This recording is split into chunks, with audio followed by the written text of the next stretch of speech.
नमस्कार, मैं उस उत्तर प्रदेश की बड़ी खबरों में आपका स्वागत है। आज है 13 जुलाई, दिन सोमवार। खबरों के बढ़ने से पहले एक महत्वपूर्ण बात, अगर आप भी सरकारी नौकरी की तैयारी कर रहे हैं तो हमारे बुलेटिन के अंत में हम करंट अफेयर से कुछ सवाल लेकर के आते हैं, जिसका अगर आपने सही जवाब दिया तो आपका नाम हमारे बुलेटिन के अंत में दिखाया जाएगा। तो चलिए एक नजर डालते हैं आज की सुर्खियों पर। यूपी में आज 74 जिलों में लगेगा बड़ा रोजगार मेला। गांव में खुलेगी यूपीएससी तैयारी की हाईटेक डिजिटल लाइब्रेरी। मतदाता सूची पुनरीक्षण में लगे कर्मियों को मिलेगा भुगतान। 20 जुलाई से एक्सप्रेसवे पर दौड़ेगी परिवहन निगम की बसें। गावस्कर ने सूर्यवंशी को बाहर करने पर उठाए सवाल। चलिए एक नजर डालते हैं आज की 25 बड़ी खबरों की ओर। यूपीएससी में कई पदों पर निकली भर्ती। 31 जुलाई तक करी आवेदन। संघ लोक सेवा आयोग ने assistant soil chemist, prosecutor, specialist grade 3 और असिस्टेंट प्रोफेसर समेत कई पदों पर भर्ती का नोटिफिकेशन जारी किया। आवेदन प्रक्रिया 11 जुलाई से शुरू हो चुकी है और उम्मीदवार 31 जुलाई तक आवेदन कर सकते हैं। पदों के अनुसार शैक्षणिक योग्यता स्नातक, परास्नातक और एमबीबीएस निर्धारित है। अधिकतम आयु सीमा 35 से 45 वर्ष है। इच्छुक उम्मीदवार यूपीएससी की वेबसाइट पर जाकर के रजिस्ट्रेशन, दस्तावेज और फीस भुगतान कर आवेदन पूरा कर सकते हैं। मतदाता सूची पुनरीक्षण में लगे कर्मियों को मिलेगा भुगतान। उत्तर प्रदेश में एसआईआर मतदाता सूची पुनरीक्षण कार्य में लगे बीएलओ सुपरवाइजरों को एक मुश्त 6,000 रुपए मानदेय मिलेगा। मुख्य निर्वाचन अधिकारी कार्यालय ने जिला निर्वाचन अधिकारियों को निर्देश जारी किए हैं। राज्य में 1,77,516 बीएलओ और 18,026 सुपरवाइजर इस अभियान में तैनात थे। लखनऊ कानपुर एक्सप्रेसवे का आज होगा भव्य लोकार्पण।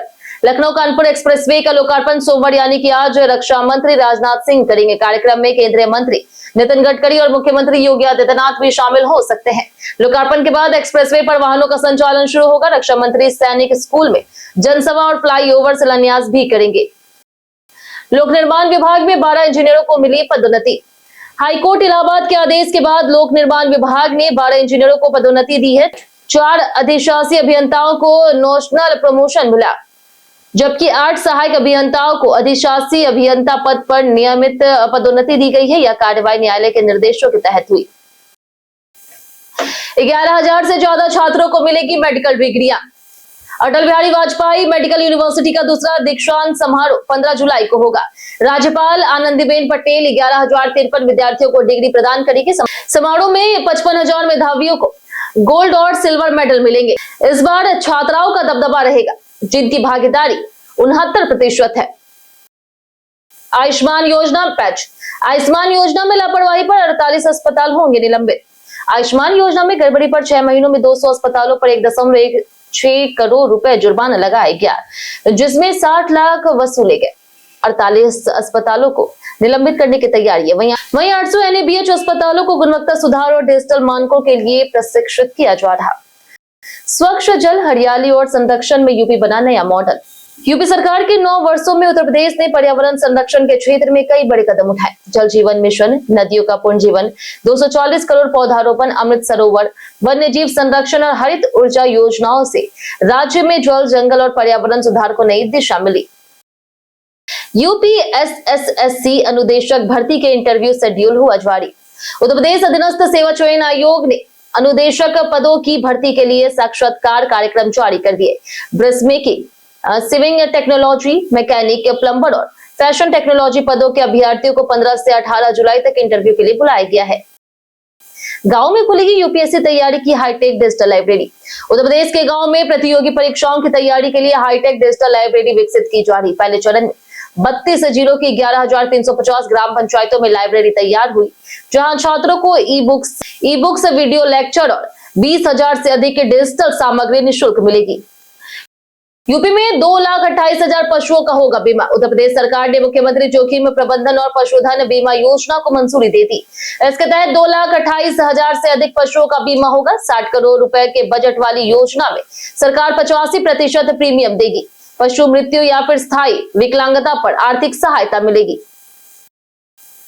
यूपी स्कूलों में बच्चों को सिखाया जाएगा स्वस्थ जीवन का मंत्र। उत्तर प्रदेश के सभी स्कूलों में अब बच्चों को स्वास्थ्य, पोषण और स्वस्थ जीवन शैली की जानकारी दी जाएगी। मेरे स्वास्थ्य की दुनिया और ईट राइट इंडिया सामग्री के जरिए संतुलित आहार, व्यायाम, योग, नींद, डिजिटल सुरक्षा और जंक फूड के नुकसान पर जागरूकता कार्यक्रम चलाए जाएंगे। जानिए आज कैसा रहेगा यूपी के मौसम का मिजाज। उत्तर प्रदेश के कई संभागों में मौसम बदलने की संभावना है। कुछ स्थानों पर गरज चमक के साथ बारिश और बौछारें पड़ सकती है। पश्चिमी उत्तर प्रदेश के कुछ हिस्सों में भारी बारिश की संभावना जताई गई है, जबकि पूर्वी उत्तर प्रदेश में फिलहाल कोई चेतावनी जारी नहीं की गई। दिशा पाटनी की पहली हॉलीवुड फिल्म का हुआ ऐलान। दिशा पाटनी हॉलीवुड में डेब्यू करने जा रही वह ऑस्कर विजेता केविन स्पेसी की supernatural thriller film Holiguard saga the portal of force में नजर आएगी। एक्ट्रेस ने बताया कि हॉलीवुड में काम पाने के लिए ऑडिशन, किस्मत और वहां मौजूद रहना जरूरी होता। भारत गौरव ट्रेन से करेगी 4 ज्योतिर्लिंग की यात्रा।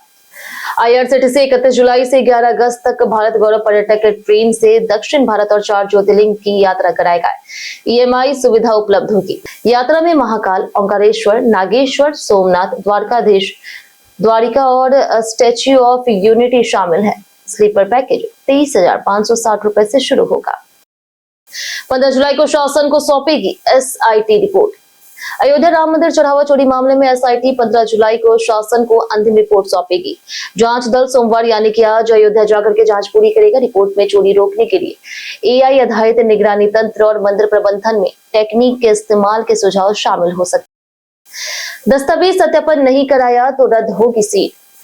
यूपी के राजकीय सहायता प्राप्त और निजी पॉलिटेक्निक संस्थानों में डिप्लोमा इंजीनियरिंग प्रवेश के दूसरे चरण का सीट आवंटित शुरू हो गया है। 14 जुलाई तक दस्तावेज सत्यापन अनिवार्य है, अन्यथा सीट रद्द हो जाएगी। प्रदेश में कुल 1,20,984 सीटों पर प्रवेश प्रक्रिया जारी है। 20 जुलाई से एक्सप्रेसवे पर दौड़ी परिवहन निगम की बसें। लखनऊ कानपुर एक्सप्रेसवे शुरू होने के बाद परिवहन निगम 20 जुलाई से साधारण, इलेक्ट्रिक और डबल डेकर बसें चलाएगा।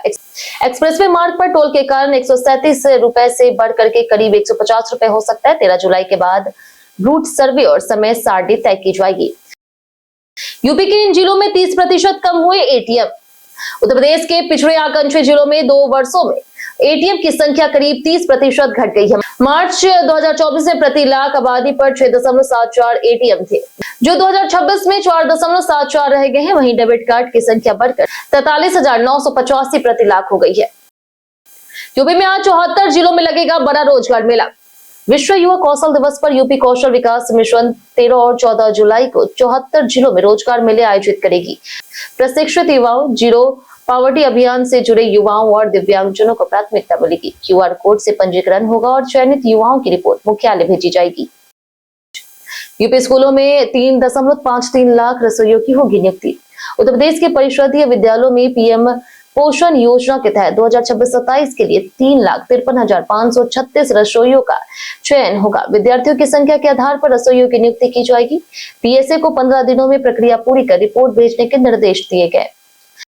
CNG सिलेंडरों से लदी DCM से टकराई बाइक, टला हादसा। लखनऊ के कृष्णा नगर में CNG सिलेंडरों से लदी DCM ने बाइक को टक्कर मार दी। बाइक वाहन के नीचे फंस करके कई किलोमीटर तक घिसटती रही और चिंगारियां निकलती रही। ट्रैफिक पुलिस ने समय रहते DCM रुकवा करके बड़ा हादसा टाल दिया। मामले की जांच जारी है।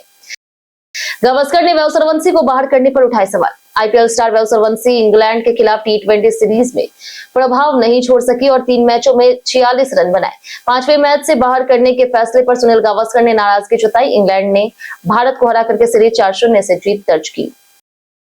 वंदे भारत में खराब दूध पर कांग्रेस नेता ने उठाए सवाल। वंदे भारत एक्सप्रेस में खराब दूध परोसे जाने का मामला सामने आया। यूपी कांग्रेस प्रभारी राजवेंद्र पाल गौतम ने वीडियो साझा कर रेलवे और IRCTC से शिकायत की। कांग्रेस ने जांच और कार्रवाई की मांग की है। रेलवे की VIP सर्विस पर सवाल उठाए गए। चेक बाउंस केस में राज्यपाल Yadav patch. Cheque bounce case में राज्यपाल यादव को नहीं मिली राहत। दिल्ली हाईकोर्ट ने 9 करोड़ रुपए के चेक बाउंस मामले में अभिनेता राज्यपाल यादव की दोषसिद्धि बरकरार रखते हुए जेल भेजने का आदेश दिया है। कोर्ट ने उनकी 21 याचिकाएं खारिज कर दी और जुर्माना भी लगाया।